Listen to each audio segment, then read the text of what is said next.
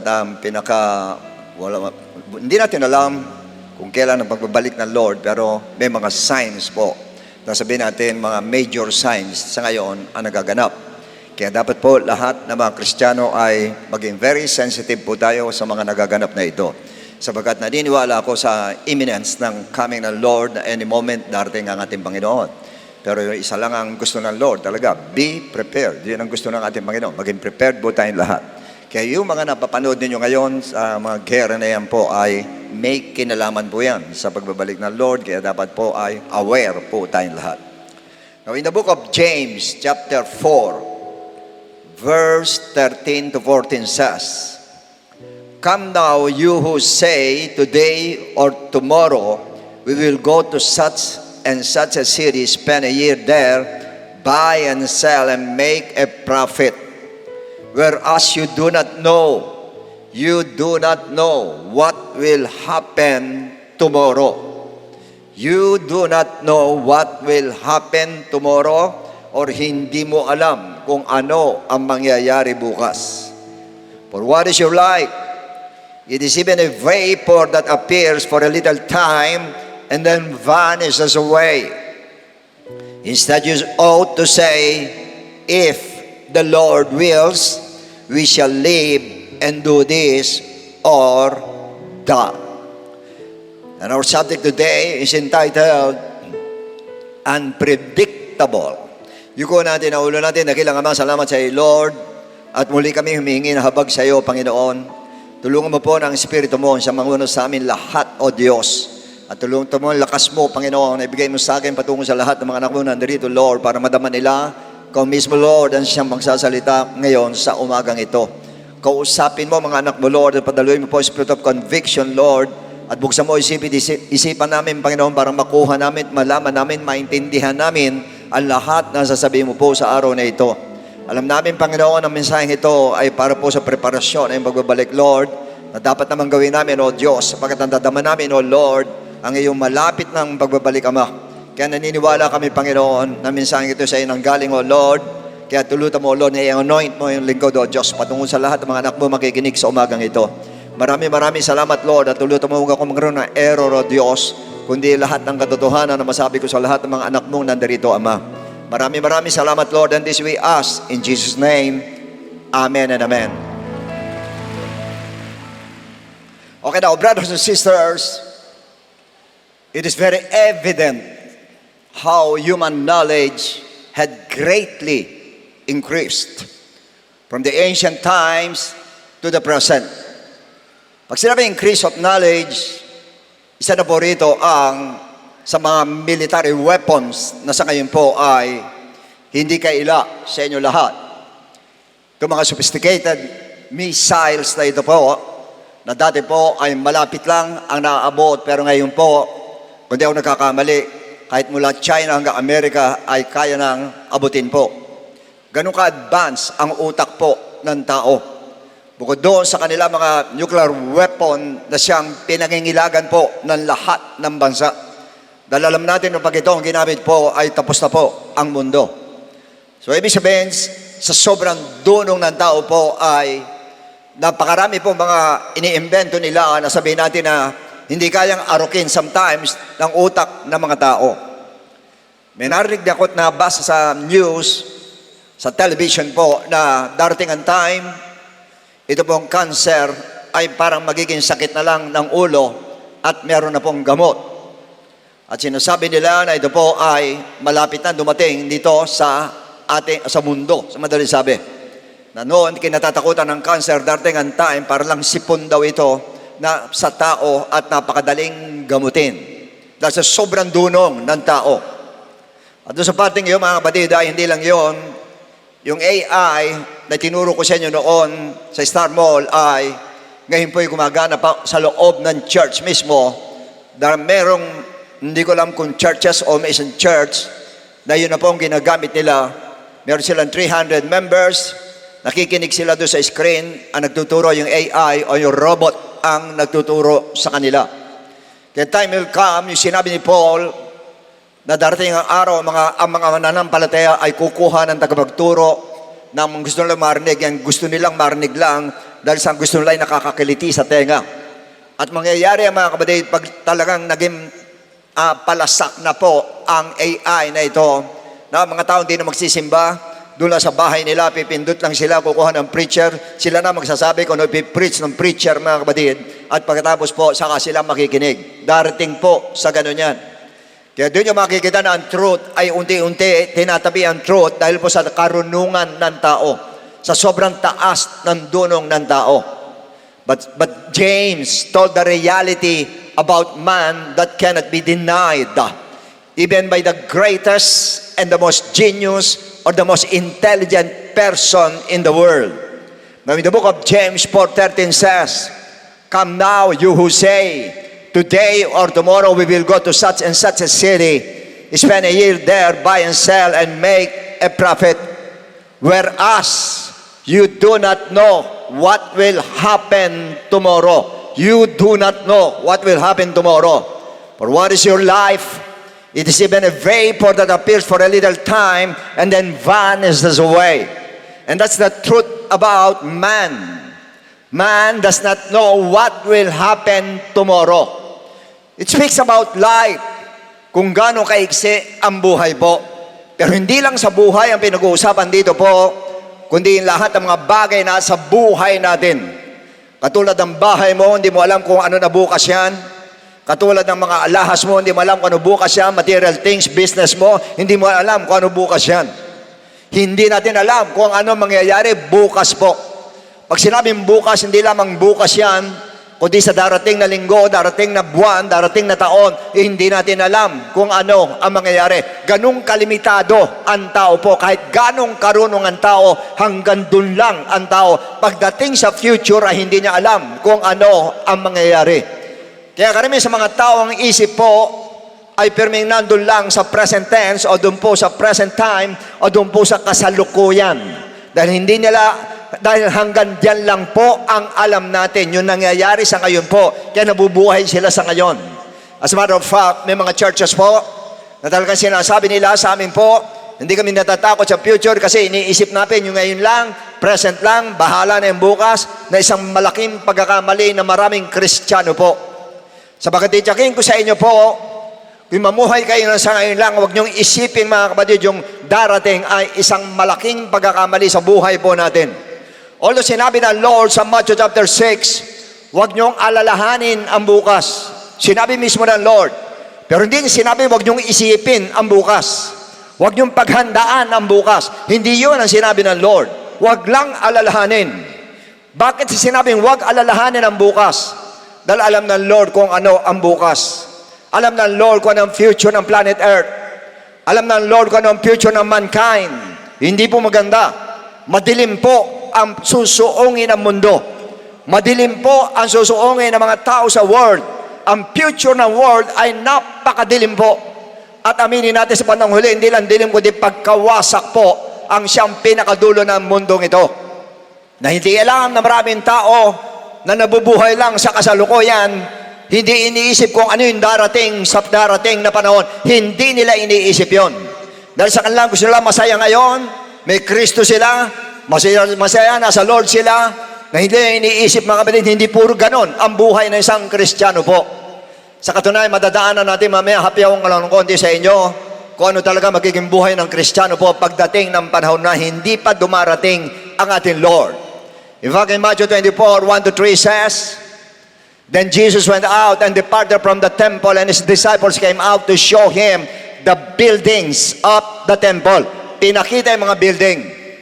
And Jesus said to them, "Do you not see all these things?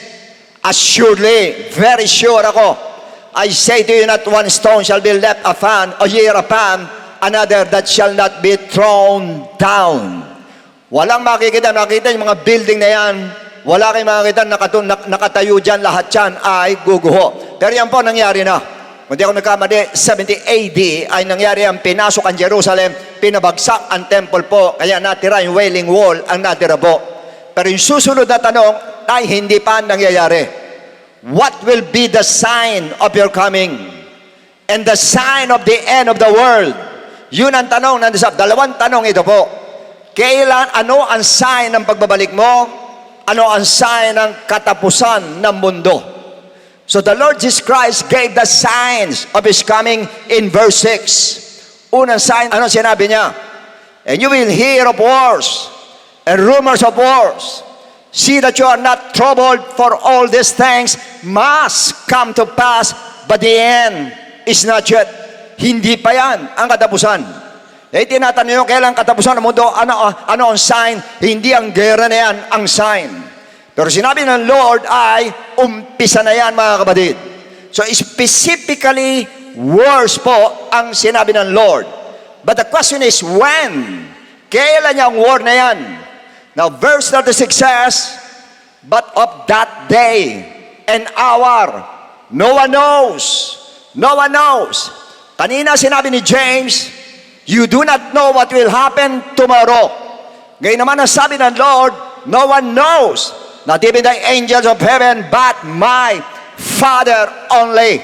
Ang Diyos lang ang nakakaalam. The time of His coming is unpredictable.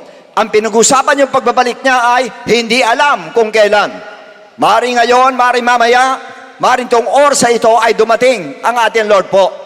Pero hindi lang po yung pagbabalik niya ang pinag-usapan doon na signs na unpredictable, kundi yung lahat ng signs na sinabi niya ay unpredictable. Sa Matthew 24:7, una binanggit niya ang wars, ang gera. Ang gera po, natatandaan ko, between USA and Japan noon dati po. Hindi po alam ng US na bobombahin ng Japan ang Pearl Harbor noon, nadamay, pati ang Pilipinas. Ni tayo hindi natin alam, nadamay tayo sa gera na yon.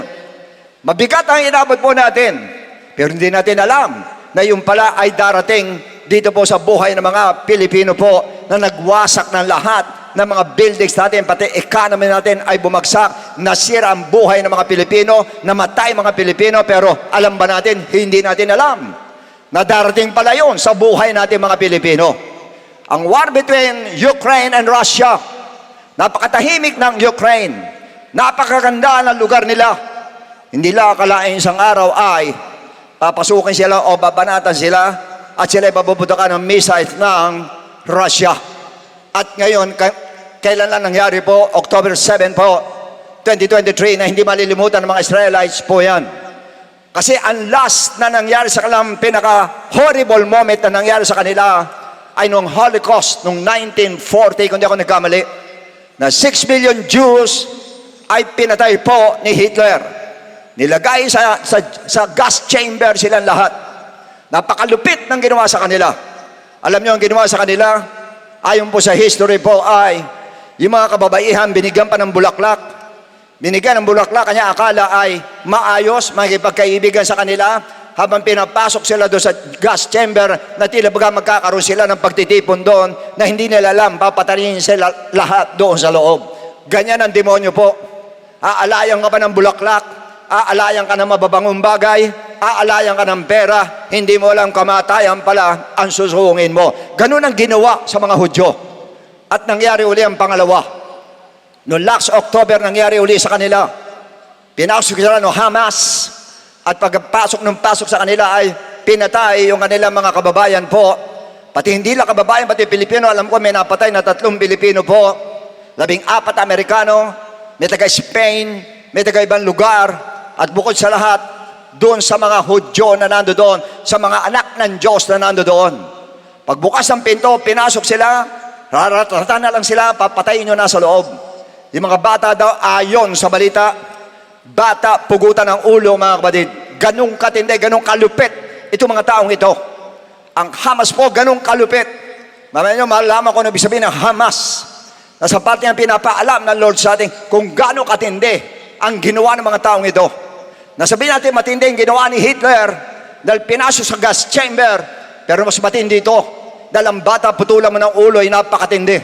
Yung mga elderly, galing na ng Holocaust ito, nakaligtas sa Holocaust, pero hindi nakaligtas sa Hamas. Doon sila pinatay mga kapatid. Kahit matatanda na, 70 years old, 80 years old, kinaladkad at pinatay po nila. At talagang sobra po yung mga sundalo lalo na po yung sundalo po ng mga Israelites na talagang hinahatak doon sa labas at pinahihirapan bago po patayin. Ganong katindi yung galit nila sa Israelites po. Ganong katindi yung gawa ng kaaway po dito sa mga anak ng Diyos po. So sa parting yan, kung titignan natin ngayon, nagigera sila, gumanti ang Israel, at alam na natin kung ano nangyari po sa Gaza Strip. Yung Gaza na yun, may istorya po yan mga kapatid kung bakit din nagaganyan po yan. Ngayon, lahat sila ay meron silang mga destructive weapon na nakahanda, pero wala nakakaalam kung kailan nila gagamitin yung bagay na yun. Although nagpaplano sila, pero hindi alam kung kailan gagamitin po. Walang nakakaalam. Kanya ang Gaza, wasak, ruin ang Gaza po, wasak ang Gaza, at sabihin natin talaga na kung titignan natin maigi po kung ano nangyari po sa Gaza Street, na talagang bagsak lahat ang mga buildings na nandoon po. Wasak lahat ang mga buildings na nandoon. Yung nagagandahan building po na pinakikinabangan nila ay nawasak po lahat. Ganun lang po kasimple. Yung mga building na nakikita nyo ngayon maganda, bukas hindi na maganda yan. Ganun lang po kasimple. Why? You do not know what will happen tomorrow. The second sign ay walang iba kundi po ang pestilences. Nobody knows when. Nobody knows how. Paano kaya, ano kaya ang peste ang dadating sa atin? Lahat tayo nabigla nang dumating ang pestilence na yan noong COVID-19. Natatandaan ko dito pa tayo noon. Nagpipreach pa lang pala ako, hindi ko alam, pumuputok na ang Taal Volcano po. Na hindi din akalain ng mga taga Cavite na Tagaytay na puputok yung pambulkan na yon. At talaga sabihin natin, unpredictable din po. Na hindi po talaga malaman kung kailan talaga puputok yan, pero pumuputok noon. Nakakala natin tapos na, yun lang. Hindi natin alam, yung pala umpisa pa lang ng kalbaryo ng buong mundo dahil pumasok na ang COVID-19 sa atin po. Ilan na namatay sa COVID-19 po? Talaga sinusunog na lang nila sa karsada po. Sa India, kung di ako nagkamali, nangyari yan. Burning in the street.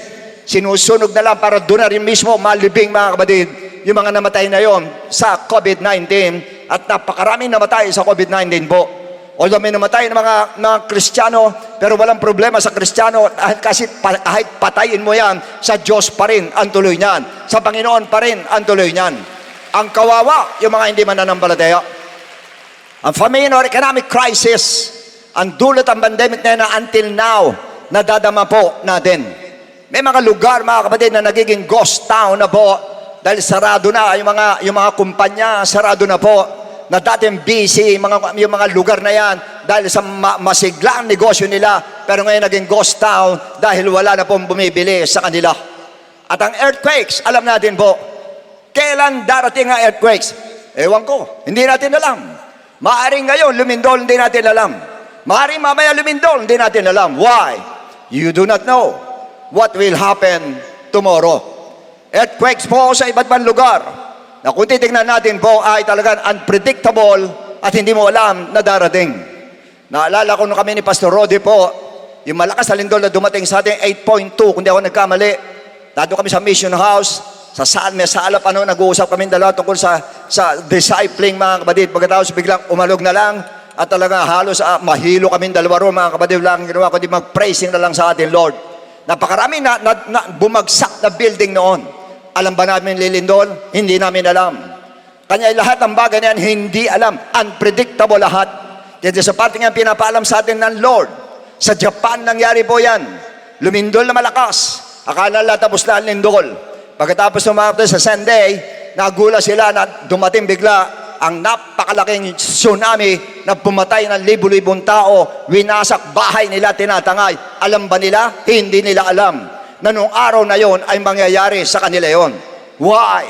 Because nobody knows what will happen tomorrow. Hindi natin alam. And the question is, what will be next? What will happen next? Yan ang tanong. War ba? Pestilences uli? Famine? Earthquakes? Volcanic eruption? Or super typhoon? Severe sicknesses? Or emotional breakdown? Or death? Ano naman ang susunod? We do not know what is next, because we do not know what will happen tomorrow. Why? Kailan magaganap? We do not know what will happen, and we do not know when will this happen? Hindi natin alam. Only God knows. Ang Diyos lang ang nakakaalam po. Pero kung ano mangyayari, kailan mangyayari, hindi natin alam. Ngayon ang tanong, bakit ginawa ng Diyos na unpredictable ang lahat ng signs na yan? Yan ang tanong ngayon. Sa Matthew 24, 36, 41, basahin natin isa-isa. But of the day and hour no one knows, not even the angels of heaven, but my Father only. But as the days of Noah, take note, as the days of Noah, where so also will be the coming of the Son of Man be. Kung paano yung panahon ni Noah, ganun darating ang ating Lord. Everybody knows that during the time of Noah, God destroyed the earth. Dahil sa sobrang kasamaan. Alam niyo kung anong kasamaan? Violence ang kasamaan po noon. And for your information, pag sinabing violence, ang ibig sabihin pala ng violence ay Hamas. Kaya yung salitang Hamas means violence. Nanumpa sa Old Testament, nandun na ang Hamas. At yan po ay hanggang dito po sa panahon ni Haman sa Book of Esther, pinapapatay din niya ang lahat ng mga Hudyo. Kaya nandun pa rin ang Hamas, pumasok yan, ang espiritong yan kay Hitler, pinapatay din ang mga Hudyo. At ngayon, hanggang ngayon, nandyan ang espiritong yan. Nandun ang espiritong yun sa panahon ni Noah. Sobrang violence, sobrang cruel ang tao. Masyado malupit po nung panahon noon. Pero, anong ginagawa nila? As in the days before the flood, they were eating, drinking, marrying, and giving in marriage until the day that Noah entered the ark. So kung titignan natin dito po ay lumilitaw na parang normal ang buhay po ng tao. Katulad ngayon sa nangyayari sa atin, pag-uwi ninyo, kakain tanghalian, mamaya merienda, mamaya gabi ganon, mamaya may kinakasal doon, meron dito na nagbi-business, ganun-ganun po. Pero, laganap ang kasamaan. Katulad din na nangyayari ngayon, normal ang buhay natin, pero hindi natin alam sa likod nito ay napakaraming kasamaan ang nagaganap. Kung pupunta kayo sa Israel, mawal kayo marinig ko din ang tunog ng missiles doon at yung mga taong nando doon na mamatay, yun po habang tayo kumakain naman dito at tayo po ay parang normal ang buhay natin po dito. Ngayon sa verse 39 says, and did not know until the flood came and took them all. Take note the word took them all. Sa Luke chapter 17, ang sinabi, destroy them all. Dito, took them all away. So also will be the coming of the Son of Man. Ganyan din daw ang pagbabalik ng anak ng tao. Na mga tao ay wala po, normal lang, kumakain, biglang darating ang ating Lord. Ganun ang kanyang manner of coming. Hindi po yung meron pang sabihin natin na nagkakagulong bigla tsaka siya darating, hindi ganon. Normal pag siya po ay pagbabalik, ang pagbabalik niya. Tsaka niya sinundan ngayon. And then 2 men will be in the field, one will be taken, and the other left. Kanya kayong mga preacher na nagsasabi, lahat ng Christian masasama, basahin mo to. Isa tinangay, isa na iwan. May maiiwan po sa rapture. At sana hindi tayo. Pero may maiiwan. Kanya huwag niyong biruin po ang pananampalataya po natin. Sinundan niya uli. And 2 women will be grinding at the mill. Nagtatrabaho pareho. One will be taken, the other left. Maaari sabihin natin hindi mananampalataya kasama niya. Pero kung mananampalataya ay naniniwala ako may maiiwanan po. Magkasama silang dalawa.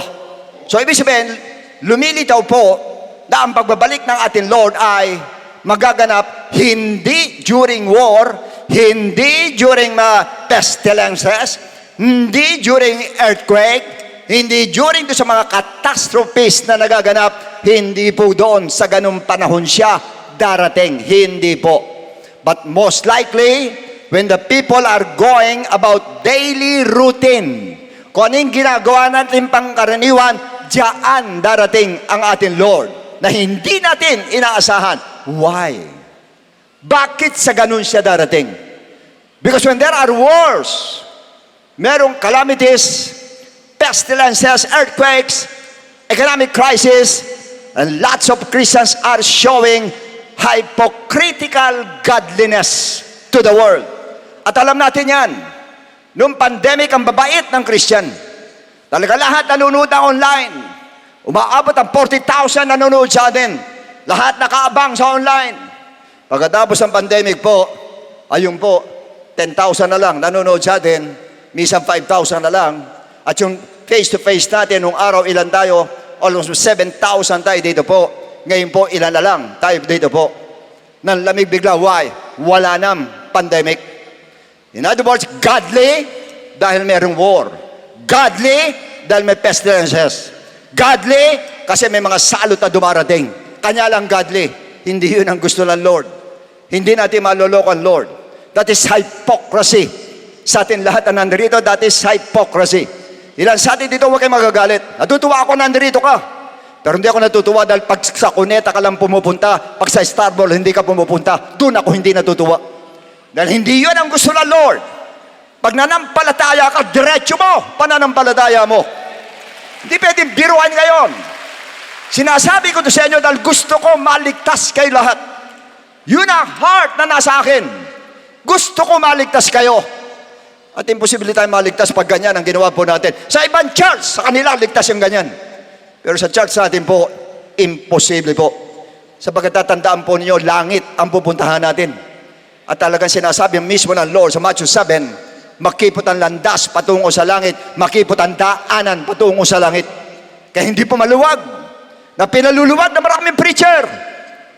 Ang dami ngayon mga bago mga churches ngayon, ang lalago nila. Kasi lahat pwede. Lahat okay. Gusto mo maglingkod, okay. Pag ayaw mo, okay. Gusto mo maglingkod, okay. Pwede, ganun sa kanila. Walang rules. Lawlessness. Walang law. Wala sila ng rules and regulations. Wala sila.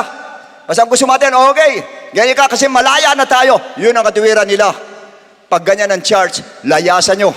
Sapagkat tagilid ang salvation nyo pag ganyan ang church, mga kapatid. Titsaking ko sa inyo. Ganyan sa parting yan, pag may distraction, nandiyan ka, nag-iiyak, Panginoon ko, patawarin mo ko, magsisimba na po ako, magsisimba na ako. Pagkatapos noon, pagkalipas na ilang linggo, tapos na yung distraction, eto na naman. Simba, hindi, simba, hindi, simba. Ay, the Bible says you cannot mock God. Book of Galatians 6. Hindi mo pwede lokohin ng Lord. Alam ng Lord kung ano nasa puso mo. At alam ng Lord kung tunay ka o hindi ka tunay. Alam ng ating Panginoon. Kaya dapat po magpakatunay po tayo. Dahil ang ating pong ang tinatahak po natin ay langit po tinatahak natin. Kanya nga sa Matthew 23, kinondemn niya ang hypocrisy ng mga pariseo. Diniretso mismo. Diretso sinabi niya, you hypocrites, brood of vipers, yun ang tawag niya. Dalala niya mga hipokrito lang mga kapatid, pakitang tao lang ang pananampalataya.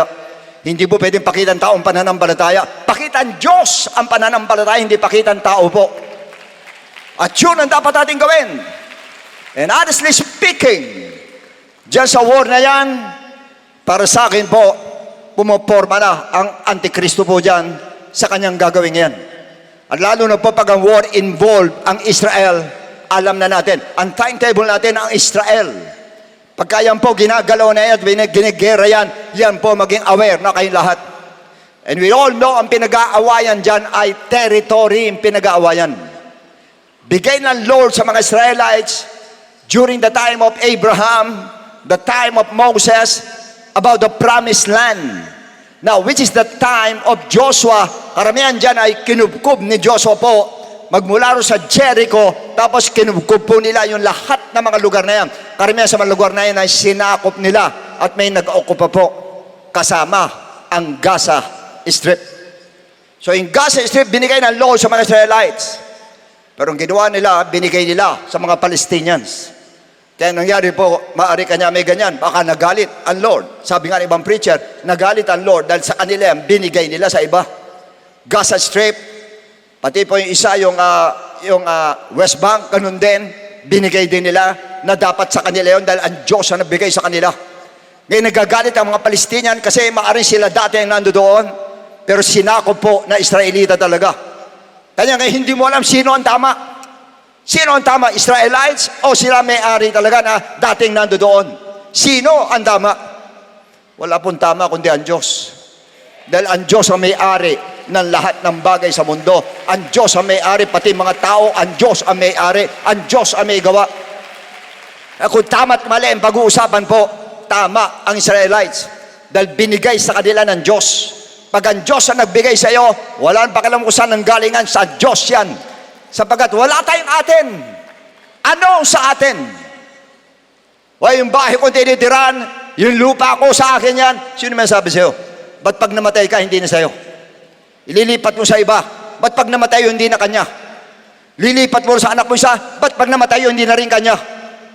Ibig sabihin, wala may-ari. Ang may-ari ng buong mundo, Psalms 24:1, ang Diyos ang may-ari ng buong mundo. Yun po ang katotohanan. Pero kung titignan natin ang pinaka-bottom line ng word na yan ay religion po ang bottom line. The battle of proving the real God. Kung sinong God talaga.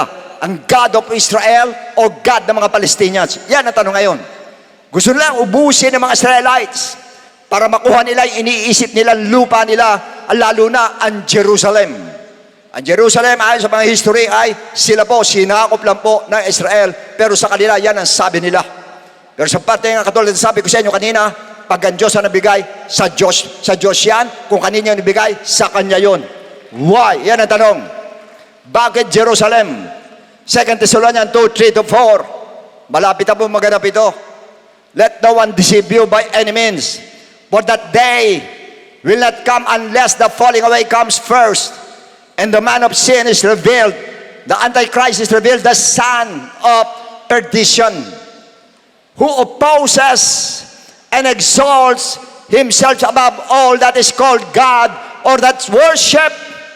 God, worship, so that he sits as God, worship God in the temple of God, showing himself that he is God. So in other words, Paul mentioned the word God and worship. Why? Yan ang tanong. Bakit binanggit ni Paul yun? Yun ang gusto ng Antichrist. Yan ang gusto niya. Doon siya nakipaggagawan sa Lord. Sa pagiging Diyos, sa kayong pag-worship sa Kanya, yun ang inaagaw niya. Revelation 13:12, ano sabi ganon? Who he exercise all the authority of the first beast. Ang first beast, Antichrist. Ang second beast, ang false prophet. In his presence and causes the earth and those who dwell in it to worship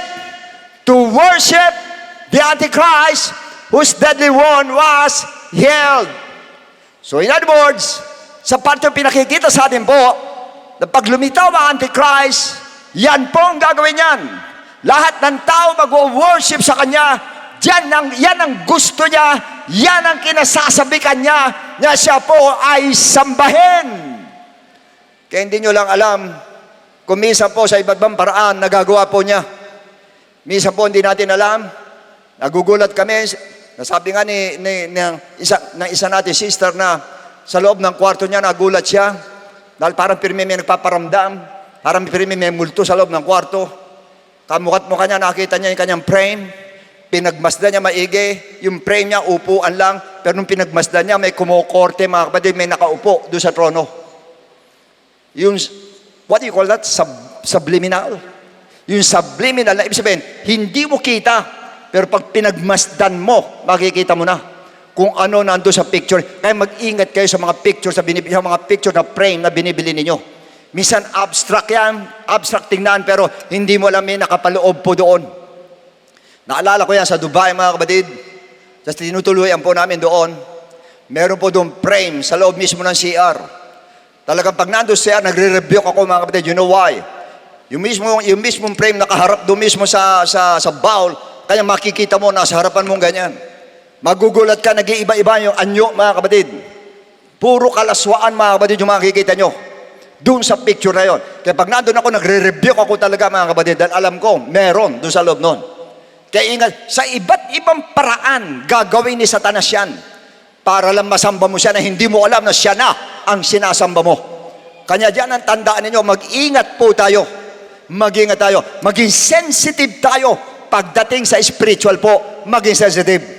Verse 15, and he granted power, give breath to the image of the beast, that the image of the beast should both speak and cause as many as would not worship the image of the beast to be killed. Sa pilitang worship po yan, papatayin ka pag hindi mo worship. Ito pong litrato mismo ng beast na yan. How?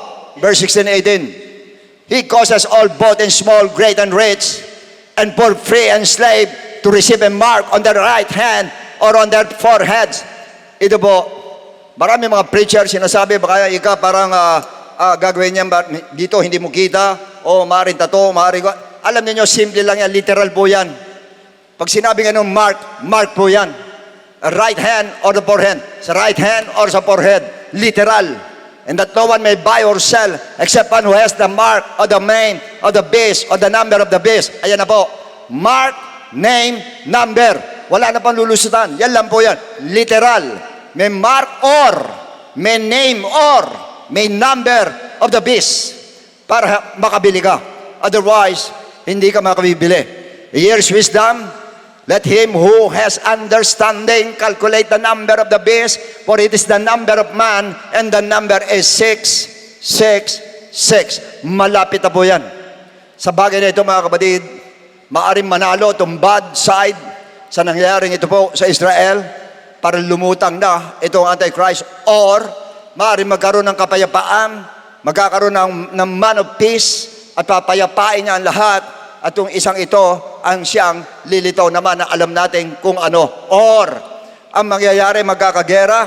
Pag nagkagera po, mga kapatid, although baka hindi man maggera sa atin, pero apektado tayo, economic crisis, maghihirap lahat ang bansa, babagsak lahat ang bansa. Pagbagsak ng bansa, lilitaw ngayon ang Savior na walang iba kundi ang Antichrist, at aakap lahat ang mga bansa para makasurvive lang po sila. Kaya sinasabi nga nun, nation against nation, matindi po yan. Nation against nation, maring bansa, laban sa bansa, pero maring sa isang bansa, sila naglalaban. Why? Religion ang pinag-uusapan, yung belief ang pinag-uusapan, yung Diyos ang pinag-uusapan. Iba Diyos niya, iba Diyos natin. Sa atin po'y panalangin ninyo, bakit kayo mga Pilipino, pati kayo nanonood lahat sa television. Kung hindi man tayo makuha sa gera, titsakin ko sa inyo, makukuha tayo sa pamagitan ng kapayapaan. Magugulat kayo na isang araw po ay bawal ang Bible sa atin pero walang gera. Maaring mangyari yan. Tandaan po ninyo, hindi tayo lulusot. Kasama yan sa pananampalataya natin, persecution kasama po. Maaring maggera, tsaka papasok yan, bawal ang Bible, or walang gera. Peace lahat, pero bawal ang Bible. Alam nyo na kung ano ibig sabihin. Papasok po yan. Sana po matuto ang gobyerno natin.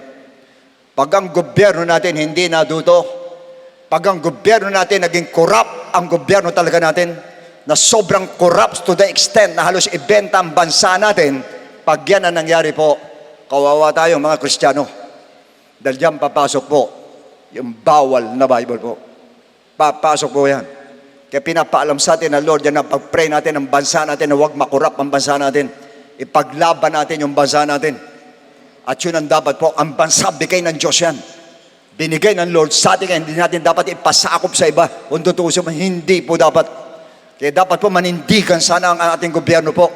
Panindigan talaga na lahat ng mamamayan po, proteksyonan talaga. Lahat ng mamamayan, pati ang bansa natin, proteksyonan. Para hindi, nakita nyo, nawasak yung mga corals natin. Mga corals, sabi natin, doon nanganganak yung mga isda. Pag hindi nanganak yung isda, mauubos ang isda. Kaya isang araw, wala tayong kakainin isda. Isdang plastic na lang kakainin natin. Dahil wala na, hindi manganganak. Sinira nila. Ganong katindi yan. Ganong katindi ang spirit na yan. Nawawasakin niya kahit sabihin natin, ang ekonomiya mawasak, bumagsak, wala silang pakialam. Basta sila, buhay sila, ikaw patay, wala silang pakialam. Ganun na spirit na yan. Ganun kalupit ang spirit na yan na umiikot ngayon sa buong mundo. Kaya sa atin ngayon, ano ang dapat natin gawin? May solusyon ba dyan? Wala tayong magagawa. Sa pag pinahintulot ang Lord at maaring pahintulot ang Diyos dahil dyan papunta ang mundo.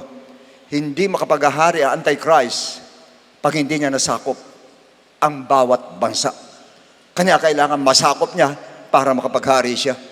At pag nasakop na niya, yan na po ang matindi. Ang lahat ng mga naniniwala sa tunay na Diyos, kay Jesus Christ, most probably, yung name na Jesus Christ, galit na galit sila dyan. Pagkaya na po na mayani, lahat na naniniwala kay Jesus Christ, susubukan ang pananampalataya po natin. If this war in Israel escalates, tumakas ito, ako na magsasabi sa inyo mga Christians, pati kayo nanonood sa television, warning na ito ng Lord sa atin. Warning that the Lord is coming any moment. Darating ang Lord. Unpredictable ang coming niya, pero may warning na ang ating Lord. Meaning His coming is unpredictable, pero may warning na ang ating Lord. At may warning din for us to do something. Ano ang dapat natin gawin? Una sa lahat, do not worry. Huwag kayong mag-alala. Basta't ang Diyos ninyo, ang tunay na Diyos, wala kayong dapat ikabahala. Kaya maggera yan, kaya maglindol yan, kaya may pestilences dyan, ano man ang dumating dyan, huwag kayong mabahala. We don't have to worry. Why? Yan ang tanong. 1 Thessalonians 5, 1-3. But concerning the times and the seasons, brethren, you have no need that I should write to you. Hindi ko na kailangan sulat pa sa inyo. Alam nyo na yan. For you yourselves, you know perfectly, alam nyo na perfectly, that the day of the Lord so comes as a thief in the night. Kung day of the Lord, pag-usapan dito po, hindi po yung rapture yan. Yan po yung wrath of God, ang great tribulation, ang sinasabi po ni St. Paul. It will come as a thief in the night. Kaya sinabi ganoon sa next verse, for when they say peace, yan ang delikado. Mabuti pa nga ganyan.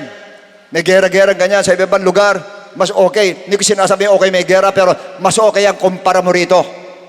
Na may kapayapaan, may safety, then sudden destruction comes upon them as labor pains upon a pregnant woman, and they shall not escape. Malapit na yan.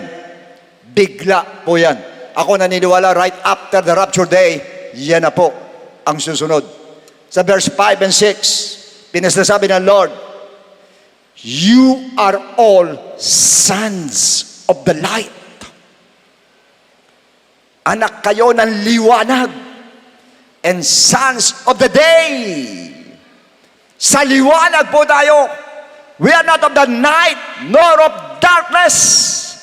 Hindi tayo sa dilim, kaya hindi kayo dapat matakot po.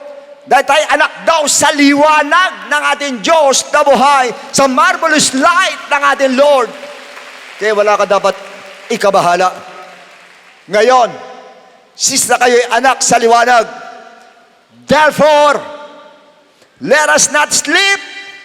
Huwag kayo matulog as others do, but let us watch and be sober. Let us not sleep, meaning be watchful.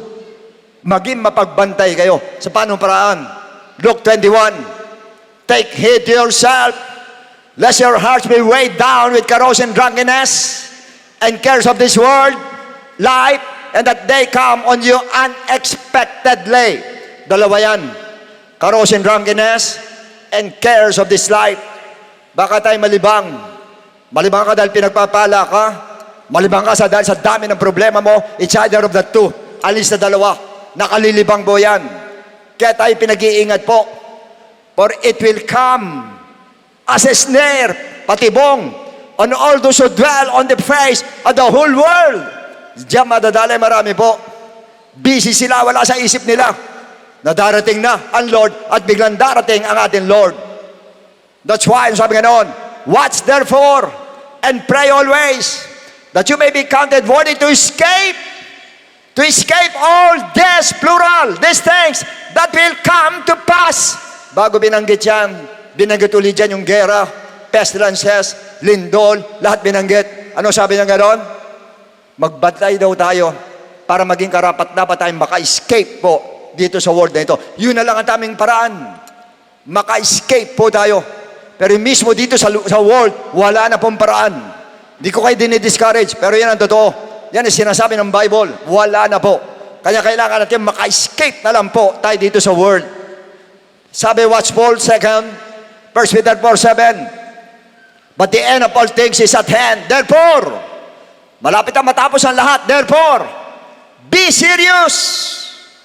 Be serious. And watchful in your prayer. Maging seryoso na kayo. Kanina ko pa sinasabi sa inyo, maging seryoso na po tayo. Yung mga nagmi-ministry sa inyo, seryosohin nyo na ministry nyo. Yung mga Kristiyano, seryosohin mo pagiging Kristiyano mo. Pagsisimba mo, seryosohin mo. Pananalangin mo, seryosohin mo. Ang faith mo, seryosohin mo. Lahat po, dapat seryoso. Hindi ko sinasabing mag-formal tayo lahat. Hindi ganon. Kundi seryoso po sa ginagawa po natin. Nananampalataya tayo, seryoso po tayo. Tayo po ay nananalangin sa Lord, seryoso po tayo. Ibig sabihin, seryoso, consistent. Patuloy natin ginagawa kung ano dapat natin gawin. Ganun na po dapat tayo ngayon. Hindi pa pwede ngayon gagawin mo, bukas hindi. Bukas hindi mo gagawin, ngayon hindi. Ngayon oo, bukas hindi. Hindi na pwede ganun yung ganun. Seryosohin mo na. Sapagkat ako nagsasabi sa iyo, direct to the point, may iiwan ka pag ganyan ang ginawa mo. May iiwan ka. Mabutit, binibigyan tayo ng warning ng ating Lord. At ako natutuwa itong church natin, naniniwala pa rin sa rapture. Hindi nyo ba alam, meron siyang grupo na 1/3 sa kanila, hindi na nagpipreach ng rapture, hindi na naniniwala sa rapture. Meron na po, may mga churches ngayon, hindi na naniniwala.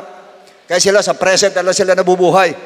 Basta iniintay nila mga kapatid, kamatayan nila, hindi rapture, iniintay, kamatayan, iniintay. May mga ganyan na po, mga stand ngayon, ng mga churches po, kaya mag-ingat po kayo.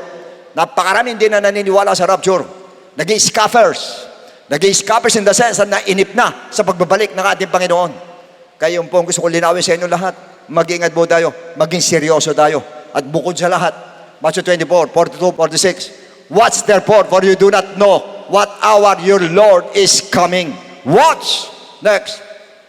But you know this, that if the master of the house had known what hour the thief would come, he would have watched and not allowed his house to be broken into. Therefore, you also be ready. Be ready. Ayun, tanong. Are you ready? You ask yourself, are you ready? Katulad na sabi ko kanina, kung gawa mo simba, hindi, simba, hindi ka pa ready. Kung gawa mo ministry, hindi ka pa ready. Pero sabi ng Lord, be ready. For the Son of Man is coming at an hour you do not expect. Kung kailan hindi mo inaasahan, dun darating ang ating Panginoon. Kanya prepare. Be ready. Maging serious tayo sa lahat ng ginagawa natin sa ating Lord. 45. Who then is a faithful and wise servant? Wise servant. Take note the word wise. Whom his master made ruler over his household to give them to food in due season.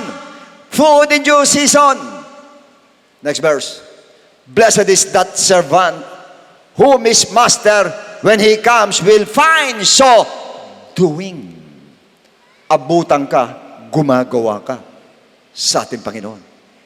Gumagawa para sa ating Panginoon. Doon ka abutan ng Lord, mapalad ka raw, matuwa ka raw pag doon ka inabot ng ating Lord.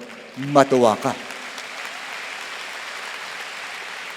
Kanya paano mo ngayon sasabihin na ako ngayon ministry, bukas hindi. Ministry ngayon, ako attend, bukas hindi. Paano mo sabihin gano'n? Kung ma-tsempo, hindi ko umattend, tsaka hindi lang yan eh. Kahit na-tsempo, umattend ka, pero gano'n ang ugali mo, iwan ka pa rin. Dahil ngayon, hanggat hindi siya bumabalik, ngayon ang showtime. Pakita mo ngayon sa Lord kung gano'n ka katapat sa Lord ngayon. Pakita mo sa Lord gano'n ka consistent ngayon sa ating Panginoon. Pakita mo sa Lord. Sapagkat any moment, ito sinabi ng Lord, 1 Thessalonians 4:16-17, alam natin to. For the Lord himself will descend from heaven with a shout, with the voice of an archangel, with the trumpet of God. Ang Lord po, bababa. Pero sususpend po niya sarili niya, hindi bababa sa lupa. Diyan lang po sa alapaap siya.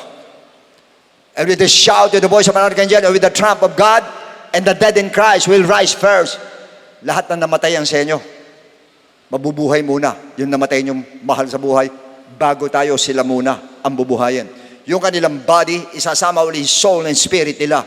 Kaya buhay sila, pero yung body nila, hindi na po itong body ng ordinary, glorified body na po ang bibigay sa kanila. And then, we are alive. Alive. Dalawa ibig sabihin na alive. Buhay, tsaka ano? Lively. Lively ka. Lively ka, revive ka, pirme. And remain. Nag-remain ka sa pananampalataya. Nag-remain ka. Oo, nag-remain sa pananampalataya, pero malamig. Hindi rin pwede. Nag-remain ka mainit sa pananampalataya. Nag-remain ka malakas sa pananampalataya. Oo, alam ko humihina tayo, pero dapat matuto ka mag-encourage sa sarili mo. Dapat matuto ka magpalakas sa sarili mo. Tinuturuan kayo, hindi para mga baby kayo tinuturuan, hindi po. Tinuturuan kayo para maging mature Christian kayo talaga. Dahil walang baby Christian sa akit po sa taas. Ang kailangan mature tayo, matitibay po tayo lahat. And then in the clouds to meet the Lord in the air, and thus we shall always be with the Lord. Yan na po ang katapusan ng ating pananampalataya. Pag naganap na po yan, ang pag-agaw sa atin ng ating Panginoon. At naniniwala ko yung pag-agaw na yan ay malapit na po at any moment ay magaganap po sa mundong ito. Kaya itong topic na ito ay yun ang gusto malaman ng Lord. Pinagre-ready na po tayo ng ating Panginoon. Sapagat any moment ay rapture will take place any moment. Kaya kailangan lahat tayo po pakita natin sa Lord. Hindi pa pwedeng na tayo hihina-hina tayo, hindi ubrang ganun. Kailangan po tayo malalakas. Pakita natin sa Lord that despite of the fact na marami tayong mga problema, pero nakatayo pa rin tayo, diretso pa rin tayo, nananampalataya pa rin tayo, malakas pa rin tayo. Sapagat tatandaan po ninyo, wala po sa kalingkingan yung mga problema ninyo sa dadanasin natin sa langit po. Wala po sa kalingkingan. Kaya ang Diyos natatawa lang sa atin pag mabibigat ang problema natin, naaalog tayo, natatawa ang Diyos sa atin. Hindi lang masabi ng Lord sa atin, anak, nagkakaganyan ka, hindi mo alam kung ano yung pupuntahan mo. Sabagat sa pupuntahan po natin, wala na pong luha doon. Wala na pong iyakan, wala na pong pain, wala rejection, wala na po lahat. Ang nandoon lahat, yung kagalakang gusto natin, ang kapayapaang gusto natin po. Kaya kailangan yun lang po, maging handa po tayong lahat. Maging prepared po tayo lahat. And hopefully, sana hindi na mag-escalate itong gerang ito. But I doubt, sapagkat sa tingin ko, mukhang magiging broad pa ito at mag-escalate po ito. At kung ito man ang mangyari po, huwag pa rin kayo matakot po. Huwag kayong matakot, may Diyos po tayo. Huwag kayong matakot, may Jesus Christ po tayo. Huwag kayong matakot, ang Diyos ang bahala sa atin. Basta tayo, dumiretso lang po tayo. Kung anong ginagawa natin, diretso po tayo. At pakita natin sa Diyos sa tunay ang pananampalataya natin. Ngayon na po, ang short time, you have to show God that you are a real Christian, that you are a genuine Christian. Pakita po natin sa ating Panginoon po. Ipakita natin, pati sigla natin sa pananampalataya, pakita po natin sa ating Panginoon. Para malaman nilang lahat, tayong lahat ay mananampalataya. Huwag natin intayin po. Yung sinabi ko sa inyo kanina, mayroong peace pero bawal na ang Bible. Huwag natin intayin na yun. Sapagkat naniniwala ko, pag dumating na yung point na yun, ay maaaring pasilip lang sa atin ng Lord yan, but the trumpet of God will sound. Sigurado po yan. And the voice of an archangel, marinig po natin at iaangat tayo ng ating Lord.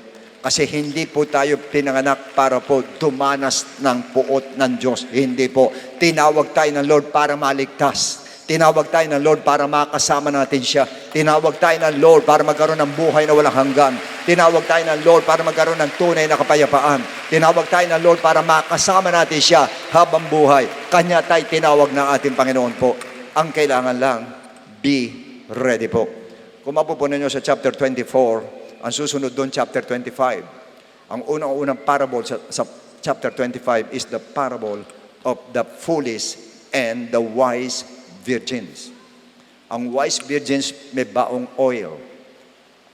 Kung titignan niyo yung mga parables na yun, related yan sa Matthew 24. Ang una doon, parables po ng foolish and wise virgins. Ang wise yung may langis, puspos ng Espiritu. Bakit dapat puspos ng Espiritu?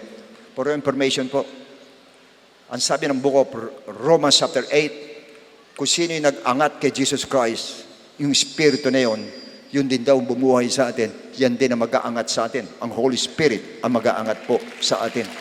That's why you must be filled with the Holy Ghost. You must be filled with the Holy Spirit. Pagkatapos ng pumasok dyan, the parable of the talents, binigyan ng talents para lumago. Yung hindi lumago ang talents ay napunta sa impyerno po. At pagkatapos po sa Matthew 25, the white judgment, ako'y nagutom, di mo ako pinainom. Ako'y nauhaw, hindi mo ako pinainom. Nagutom ako, hindi mo ako pinakain. Nakulong ako, hindi mo ako dinalaw. Yun na po yung susunod. Yun po sa white judgment na po, yun sa huling judgment na po. Kaya related lahat yan doon po sa Matthew 24, sa kaligtasan po natin. Pero pinapaalam ng Lord sa atin lahat dito po, isa lang po ang sikreto po, maging handa kay pirme.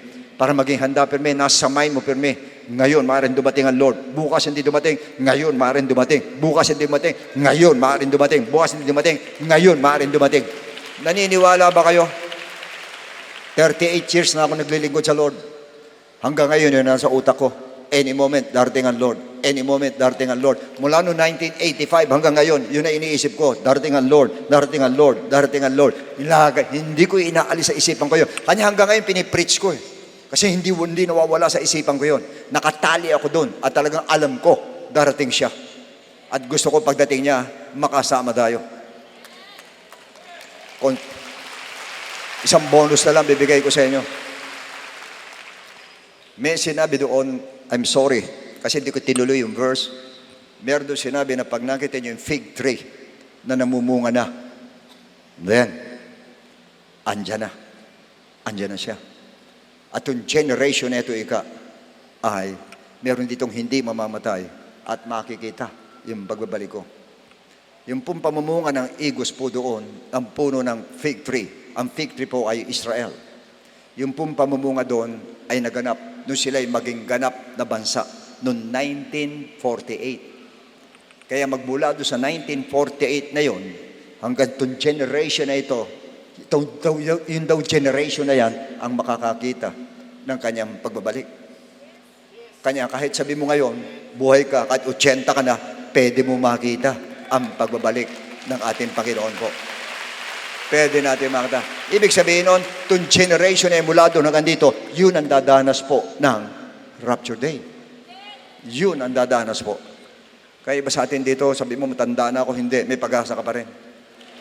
Sino umaasa sa atin mararapture? Yes! Umaasa po tayo. Magaganap po sa atin yan.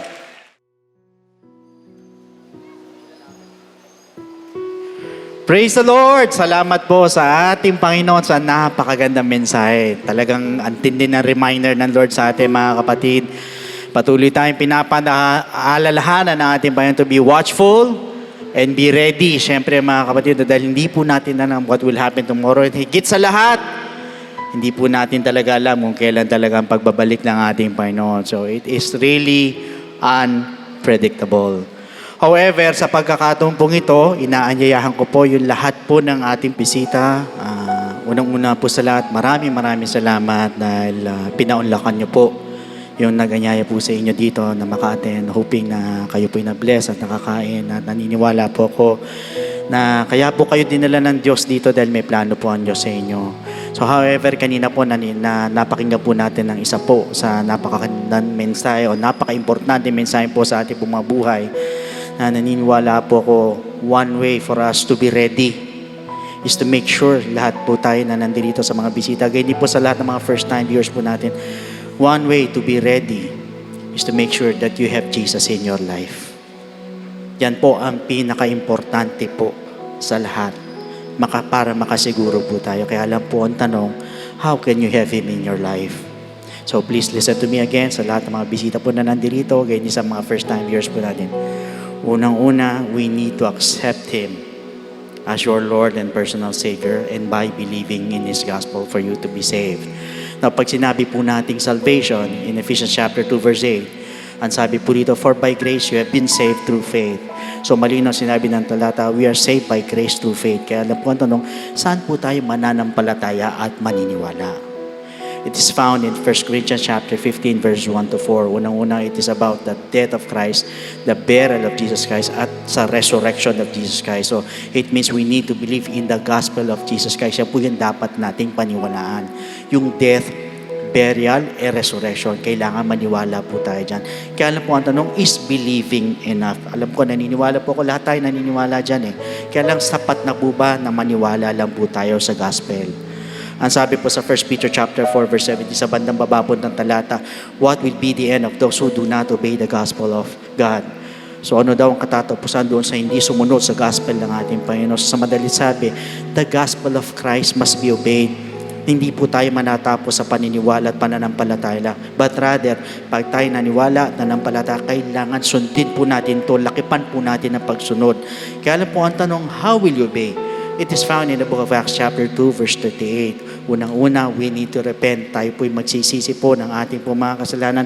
We are going to ask for forgiveness. We are going to confess our sins at naniniwala po ako, kahit ang dami mong kapalpakan, ang dami mong nagawang pagkakasala sa ating Panginoon, ang bigat na nagawa mong pagkakasala sa Panginoon, naniniwala po ko, the Lord is willing and able to forgive your sins for as long as nandun po yung genuine repentance.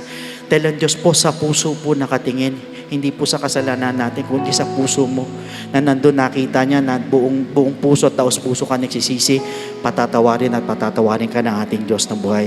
Yan po yung unang step. We need to repent at dyan di po papasok yung pong death to sin. Second, we need to be baptized in the name of Jesus Christ. So tayo naman po ibabautismo sa tubig. Ilulubog po tayo sa tubig in the name of Jesus Christ po yan. At nasabi po sa Romans chapter 6 verse 4, therefore we were buried with Him through baptism into death. Ulitin ko, therefore we were buried with Him through baptism into death, that Jesus Christ was raised from the dead by the glory of the Father. Even so we also should walk in newness of life. So madali sabi, we need to be baptized in the name of Jesus Christ. Why?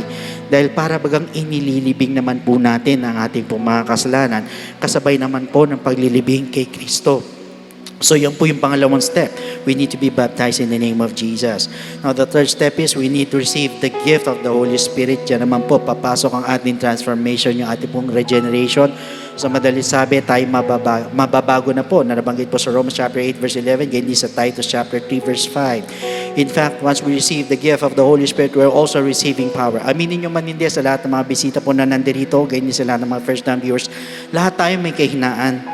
Ang hirap magbago pag sa atin mga sarili lang. Minsan, 1 linggo, magbabago ka. 1 buwan, magbabago ka. 3 buwan. Sa susunod na buwan, bumabalik ka na naman sa dati. Bakit? Sarili mo lang eh. Pero pag nasa iyo ang kaloob ng Espiritu Santo o yung Holy Spirit itself ay natanggap mo, yan yung tutulong po sa atin para mapagtagumpayan yung lahat ng ating po mga kahinaan. At yan din po yung tutulong po sa atin para makapagbago po ng lubusan. At yan din po yung magpapaalala po sa atin para makasunod po sa kalooban ng ating Panginoon. So take note, itong tatlong bagay nito ay kailangan maganap po sa ating po mga buhay. Unang-una, we need to repent. Second, we need to be baptized in the name of Jesus Christ. And thirdly, we need to receive the gift of the Holy Spirit. And that is what we call the good news. And that is the gospel of Jesus Christ. So at this moment, sa lahat po ng mga bisita, pwede po ba na itaas po ninyo yung dalawang kamay bilang tanda ng pagsuko? Yuko po ninyo yung mga ulo. Please repeat after me with this prayer. Ganyan po yung lahat ng ating mga first-time viewers. Taas po ninyo yung kamay po ninyo. Yuko ninyo yung mga ulo. Please repeat after me with this prayer. Tayo po sa likod, pag-pray po natin sila. Panginoong Jesus, lumalapit po ako sa iyo bilang isang makasalanan. Patawarin mo po ako sa lahat ng aking mga pagkakamali at pagkukulang. Sa oras na ito, tinatanggap po kita bilang sariling tagapagligtas at tinatanggap po kita bilang Diyos ng aking buhay. Naniniwala po ako na ikaw ay namatay, ikaw ay nilibing, at sa ikatlong araw ay nabuhay na magmuli.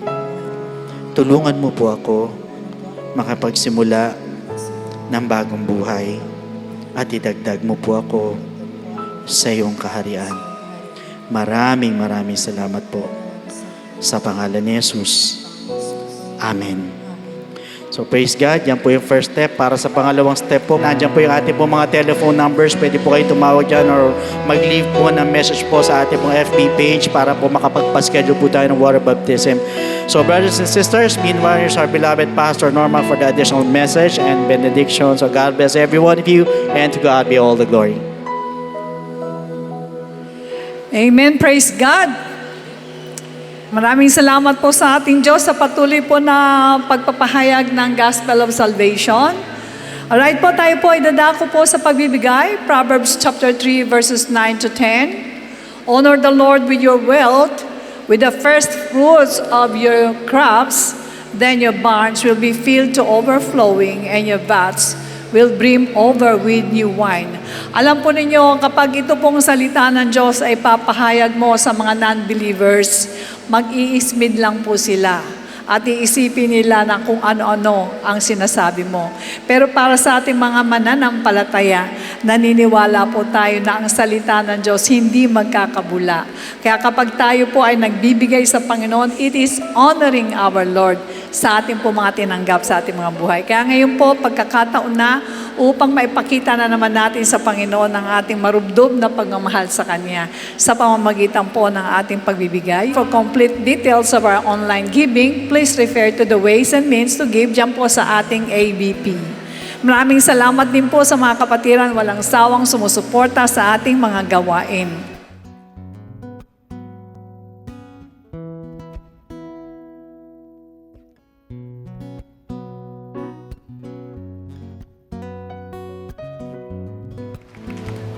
Through a poem and their song of gratitude, the blessing, let's all welcome the future generation of the church for their performance.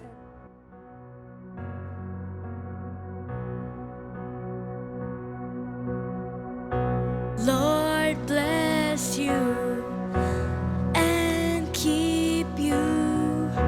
Make His face shine upon you and be gracious to you. Lord, turn His face toward you and give you peace.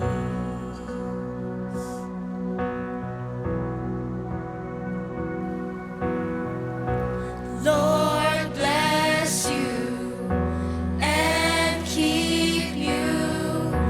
Make His face shine upon you and be gracious to you. Lord, turn His face toward you and give you peace.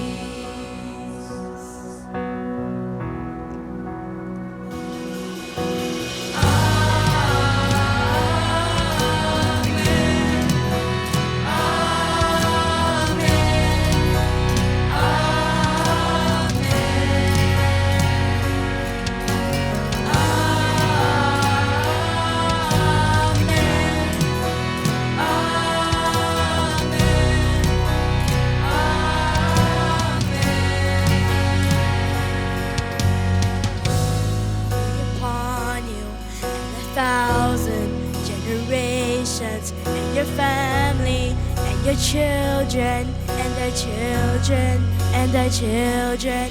May His presence go before you, and behind you, and beside you, all around you, and within you.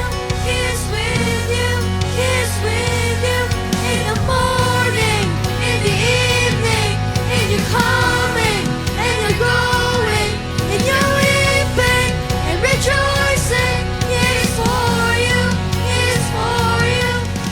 Amen. Amen.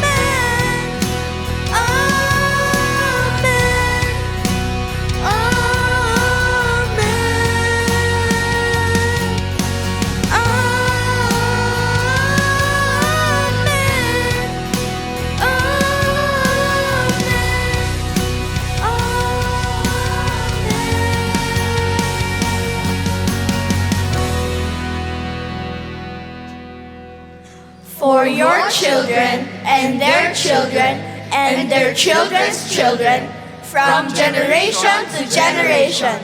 Bishop Louie and Pastor Norma, mula sa inyo patungo sa kanila hanggang sa amin, at kung saan pa ibabahagi ang bagong bukas na pangako at handog niya. Stand by Him, stand by you. We will stand by His gospel.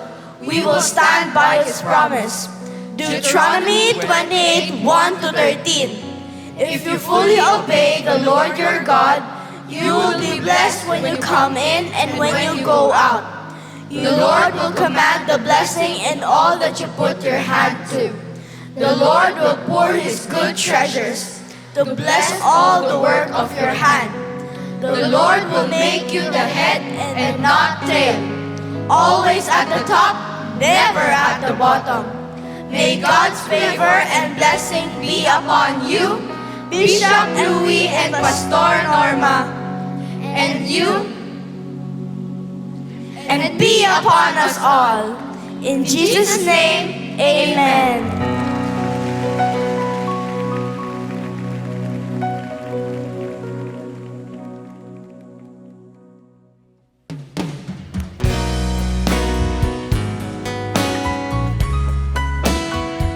Tayo pong lahat ay sumabay sa awitin na ito.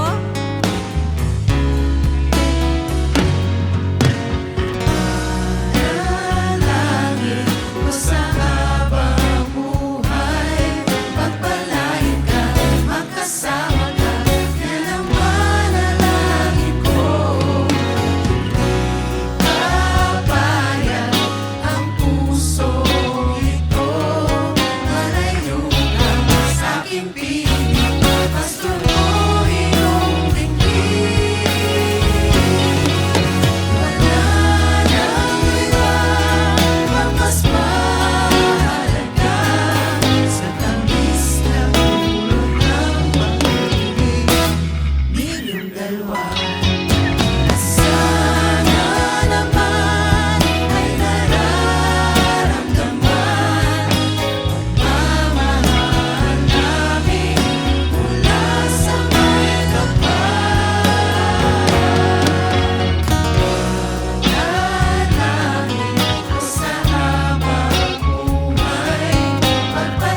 walang iwanan, walang iwanan, walang iwanan sa pag-ibig. Walang iwanan, walang iwanan, walang iwanan sa pag-ibig. Walang iwanan, walang iwanan sa pag-ibig. Pagtunay ang pag-ibig, ito ay ubod ng tamis. Pero pag nagbabago, wala itong kasing sakit. Huwag tayong magpadaya, pag-ibig ay sagrado. Biyaya to ng langit para sa mga tao. Walang iwanan, walang iwanan, walang iwanan sa pag-ibig. Walang iwanan, walang iwanan, walang iwanan sa pag-ibig. Walang iwanan, walang iwanan, walang iwanan sa pag-ibig. Walang iwanan, walang iwanan sa pag-ibig. Ako ay may minamahal, Bishop Louie ang pangalan. Ang gusto niya sa amin, bawat isa'y matuto. Magmahalan ang susi, wala nang tisod-tisod. Laging magkakasama sa hirap at ginhawa. Walang iwanan, walang iwanan, walang iwanan sa pag-ibig. Walang iwanan, walang iwanan, walang iwanan sa pag-ibig. Walang iwanan, walang iwanan, walang iwanan sa pag-ibig. Walang iwanan, walang iwanan sa pag-ibig. Okay, sarap mabuhay kung pag-ibig ay tunay. Kahit merong problema, basta't laging matibay. Okay, sarap umibig, madalas tayong sumasaya. Di maipaliwanag, nadarama kung bakit. Walang iwanan, walang iwanan, walang iwanan sa pag-ibig. Walang iwanan, walang iwanan, walang iwanan sa pag-ibig. Walang iwanan, walang iwanan, walang iwanan sa pag-ibig. Walang iwanan, walang iwanan sa pag-ibig. Ibig ang kailangan, tayo ay magmahalan. Huwag tayong magsakitan ng may katahimikan. Pag-ibig ang kailangan dito sa ating bayan, ng may kaligayahan at may kapayapaan. Walang iwanan, walang iwanan, walang iwanan sa pag-ibig. Walang iwanan, walang iwanan, walang iwanan sa pag-ibig. Walang iwanan, walang iwanan, walang iwanan sa pag-ibig. Walang iwanan, walang iwanan sa pag-ibig. Walang iwanan, walang iwanan, walang iwanan sa pag-ibig. Walang iwanan, walang iwanan, walang iwanan sa pag-ibig. Walang iwanan, walang iwanan, walang iwanan sa pag-ibig. Walang iwanan, walang iwanan sa pag-ibig.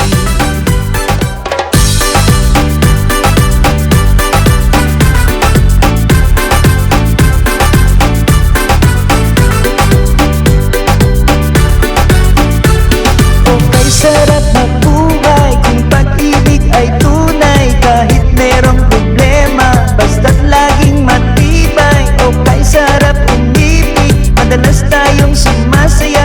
Di maipaliwanag ang nadarama kung bakit.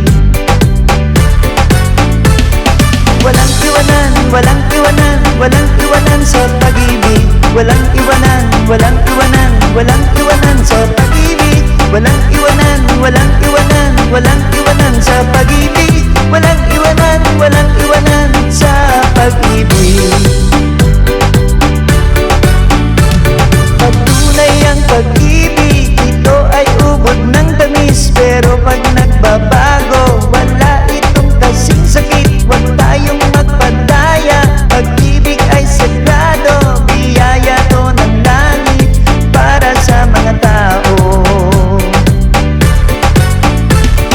Walang iwanan, walang iwanan, walang iwanan sa pag-ibig. Walang iwanan, walang iwanan, walang iwanan sa pag-ibig.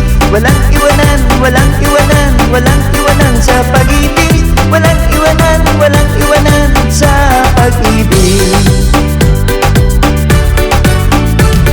Ako ay may minamahal, Bishop Louie ang pangalan.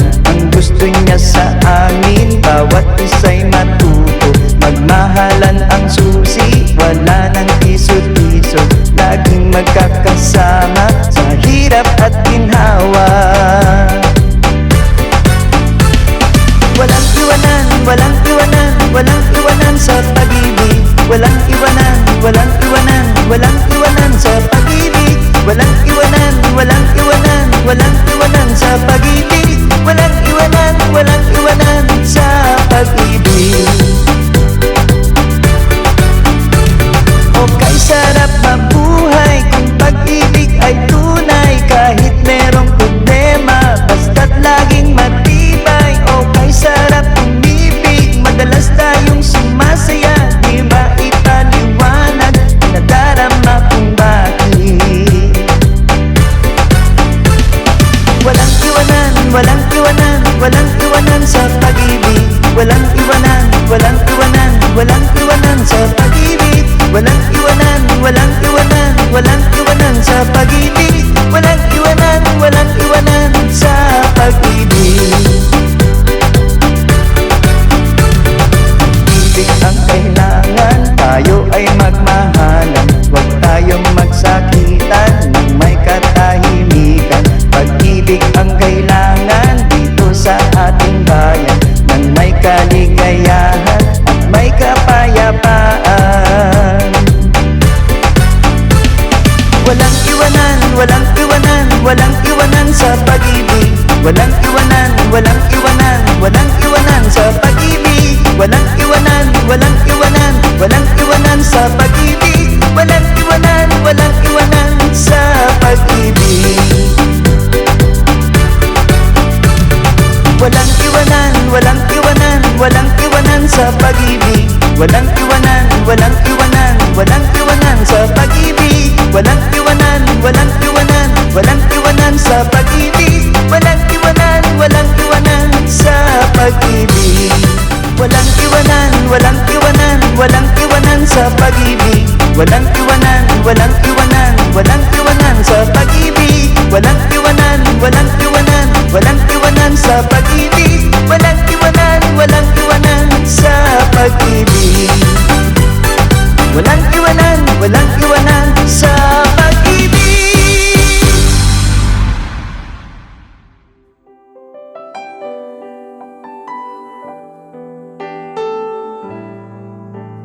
Alright, hiko po natin mga ulo. Let us pray.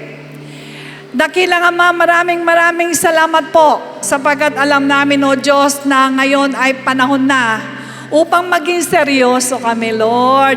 Nakikita naman namin kung ano na po ang nangyayari sa paligid namin. Tulungan mo kami maging watchful, Panginoon, sa aming mga panalangin. Tulungan mo kami maging masigasig pagdating sa mga espiritual na bagay. Huwag mong i-focus sa mga paningin namin dito sa mga things of this world. Sapagkat ang lahat ng ito ay mapaparang, ang lahat nito ay mawawala. Kundi bagkos itayo mo ang pananampalataya ng bawat isa. Ingatan mo po, O Diyos, ang iyong mga anak na walang isa man madisip ng kaaway, walang isa man na manghina at manglupaypay. Lahat po kami, Panginoon, ay isama mo sa darating na rapture. Ipagawa mo po sa bawat isa sa amin ang tungkulin namin na makapagdala po ng maraming kaluluwa sa inyong harapan. Mag-ilaw kami, Panginoon, sa aming tahanan at sa mga maaabot pa namin, O Diyos. Dalangin namin na pagpalain mo po mga kaisipan, pagpalain mo po mga pisikal na pangatawan. Wala pong ipapahintulot, Panginoon, sa mga deadly diseases, sa mga fatal accident. Ganon din po, Diyos, wala po maghihirap sa inyong mga anak. Ibuhos mo po masaganang pagpapala ng finansyal upang sa ganon marami pa rin kaming matulungan, Ama. Tinataas po namin ang aming bansa, Lord. Huwag mo paubaya ito sa mga maling desisyon ng mga leaders namin. Huwag mo pabayaan, Lord, na magkagera sa bansa namin. Pinapalayas namin, Panginoon, lahat ng mga pestilences na nakaabang sa bansang ito. That in Jesus' name, Panginoon, lahat ng mga ito, Panginoon, ay pinalalayas po namin, Lord. Salamat po ng marami sa iglesia na to, na patuloy mo pong pinapagpala, patuloy kang nagsasalita sa iglesia na to, patuloy namin nasasabi, Panginoon, na isisiwalat ang gospel of salvation sa mga tao. Dalangin lang namin na hindi po mawala ng kabuluhan ang pagpapagal namin na marami kang taong ipadala sa iglesia nito upang matutunan nila ang landas, ang tumpak na landas papunta sa iyo. Maraming salamat sa iyo. Ibuhos mo masaganang pagpapala ng Espiritu Santo sa bawat isa.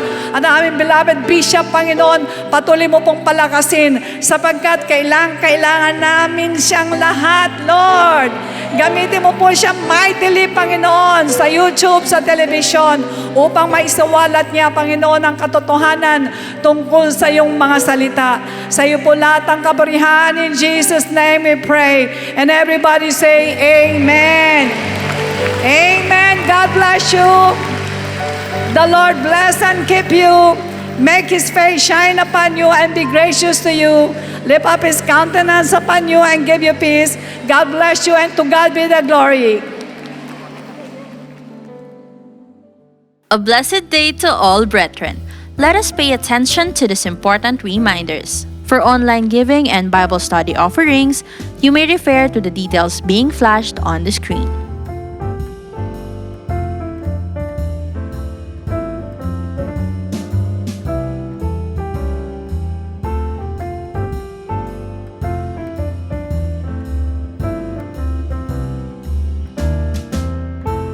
Kung nais niyo pong magpa-schedule ng baptism and one-on-one online counseling via Zoom, you can call us via the contact numbers flashed on the screen and send a message on our Facebook page.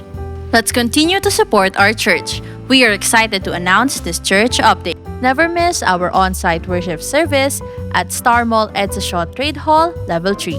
You can choose among the 3 time slots: 10 a.m. to 11:30 a.m., 1:30 p.m. to 3 p.m., 4:30 p.m. to 6 p.m. Don't forget to invite your loved ones and friends. Let's unite for our congregational fasting happening on November 18, Saturday, 9 a.m. at Star Mall Edsa Shaw Trade Hall. Celebrate God's goodness and declare His awesome power. Join us for our next worship service at Cuneta Astrodome on November 19, Sunday at 9 a.m. Invite your loved ones and friends. Calling all main church servants force teaching and extension church pastors. Catch the continuation of the Teachers Training Seminar entitled The Teacher, happening tomorrow, October 23, 7:30 p.m. via Zoom. To all Servants Force, the chapter reading for the Servants Force devotion on Tuesday, October 24, is Psalm chapter 119, verses 105 to 136.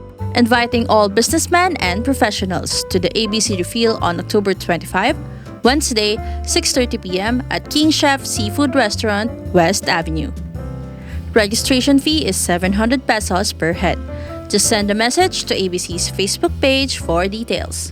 To all students who are done with 1FC Books 1 and 2, we encourage you to join the online workshop to become a certified Book 2 1FCer on October 28, Saturday, 1 p.m. via Zoom. Registration fee is 200 pesos per head. Sign up now via the 1FC portal at 1fc.jctgbtg.com. To all 1FCers and their students, see you at our next 1FC Fellowship Night on November 6, Monday, 7 p.m. via Zoom. This is also open to those who are interested with our 1FC discipleship. To all Yupper and Newgen, get ready for an awesome and faith-filled event. Join us for this year's Yupper Newgen Winter Fire entitled After Hope on November 11, Saturday, 1 p.m. at Trade Hall Star Mall Edsa Shaw. Registration fee is 450 pesos only, inclusive of food and drink. Visit Eugen's social media pages for ways to register. Please save the dates for our December events. Servants Force Thanksgiving Night on December 20, Wednesday, 7 p.m. at UP ang Bahay ng Alumni. Pasko sa atin on December 24, Sunday, 9 a.m. at Cuneta Astrodome. Salu-salubong on December 31, Sunday, 9 a.m. at Cuneta Astrodome. This is your chance to join the Servants Force, calling all those with God-given gift and skills. We are looking for passionate individuals who will be part of the worship team, Cat Prod, and Service Operations Ministries. For worship team, we need vocals and band such as electric or acoustic guitarist, bassist, keyboardist, and drummer. For Cat Prod, we need new addition to the C-Cube, video team, multimedia and graphics services team, audio and tech support. The service operations is also in need of Bethesdan, Gideon, and comrades. The applicants must have completed 1FC Books 1 and 2 as a basic requirement. Scan the QR code to apply or fill out the online application form found on our social media pages and website. Our Servants Force department will get in touch with you after the submission of the application form. Sign up now. IDO for Music is now on Spotify, Apple Music, YouTube Music, Deezer, Amazon Music, and other digital platforms. You can also start using IDO for Songs on your Facebook and Instagram stories and reels and TikTok videos. Our church merchandise are up for grabs. Our very own calling card and newest sticker designs are available for purchase.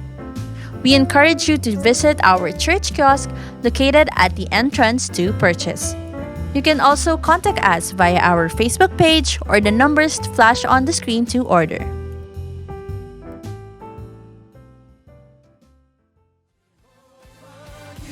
I trust